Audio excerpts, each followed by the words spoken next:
जब आदमी ने महिला का लाल घूंघट उठाया तो वह यह देखकर हैरान रह गया कि उसके सामने खड़ी सौम्य और खूबसूरत महिला उस बदचलन औरत से बिल्कुल अलग थी जिससे वह ब्लाइंड डेट पर मिला। वह महिला न केवल लालची और भौतिकवादी था बल्कि असभ्य और दबंग भी था। फिर भी उसके सामने खड़ी महिला मधुर स्वर में बोल रही थी और शालीनता और बुद्धिमत्ता से भरी हुई। तभी महिला ने देखा कि उसके सामने खड़ा आदमी उसकी ब्लाइंड डेट वाला मूर्ख नहीं था, इसलिए उसे तुरंत एहसास हुआ कि वह गलत दूल्हे के साथ गलत शादी की कार में बैठा। इस बीच मूर्ख को उसके उपद्रवी दोस्तों ने घेर लिया जो शादी की रात की शरारत शुरू करने के लिए तैयार। उस गुस्सैल औरत को तुरंत ही उनके बुरे इरादे का पता चल गया। उसने मेज से एक फल काटने वाला चाकू उठाया और वहां हंगामा मचा दिया। फिर वह मूर्ख को वापस कमरे में ले गई और गुस्से से आगबूला होकर उसे बेकार होने के लिए डांटा। फिर उसने अपना घूंघट फाड़ दिया। तभी उसे पता चला कि जिस आदमी से उसने अभी अभी शादी की थी वह उसकी ब्लाइंड डेट वाला आदमी नहीं। यह पता चला कि अभी कुछ समय पहले ही दोनों महिलाओं की एक ही समय पर शादी हुई। जब महिला ने विरोध किया तो उसकी माँ ने उसे 2 लाख युआन की कीमत पर एक बेहद मूर्ख व्यक्ति को बेच दिया। उसकी माँ ने इमारत से कूदने की धमकी दी जिससे उसके पास आत्मसमर्पण करने के अलावा कोई विकल्प नहीं बचा। जहाँ तक उस बदतमीज महिला का सवाल है, वह एक शक्तिशाली परिवार से थी और उसे एक अमीर सीईओ के साथ ब्लाइंड डेट पर बिठाया गया। लेकिन सीईओ को उसमें कोई दिलचस्पी नहीं थी और उसने इस मैच से इनकार कर दिया। हालांकि उसके पिता ने उसे बुरी तरह पीटा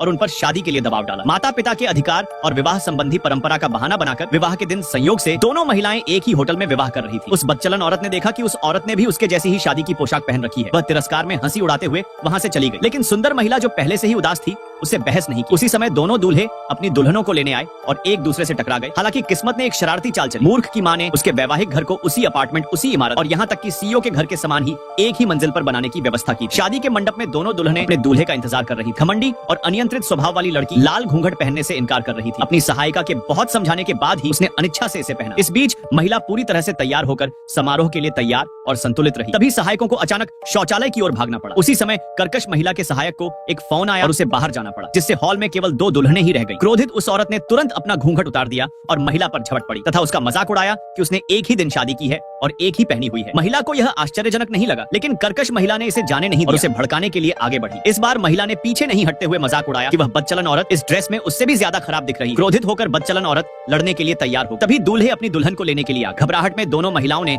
जल्दी से अपने घूंघट से खुद को ढक लिया, लेकिन अपनी सीटों पर लौटने की जल्दी में वे एक दूसरे से टकरा गए। वह बदचलन लड़की तुरंत भड़क गई। महिला भी पीछे नहीं हटी और दोनों अभी भी घूंघट में हाथापाई करने लगे। इस अफरा तफरी में वे गलत जगह पर बैठ गई। उसी समय महिला सहायक शौचालय से लौटी। उसने देखा कि मूर्ख आ गया। उसने तुरंत उसे अपनी दुल्हन को लेने के लिए बुलाया, इस बात से अनजान कि वह छूंदर को ले जा रहा है। उनके जाने के तुरंत बाद सीईओ अपनी दुल्हन को लेने के लिए आ गया और बस इसी तरह स्विच पूरा हो गया। यात्रा के दौरान उनमें से कोई भी नहीं बोला। जब सीईओ अपनी दुल्हन को कार से बाहर ले गया तो उसे लगा कि कुछ गड़बड़ है। उसे अच्छी तरह याद था कि ब्लाइंड डेट वाली महिला मजबूत और बलिष्ठ शरीर की थी।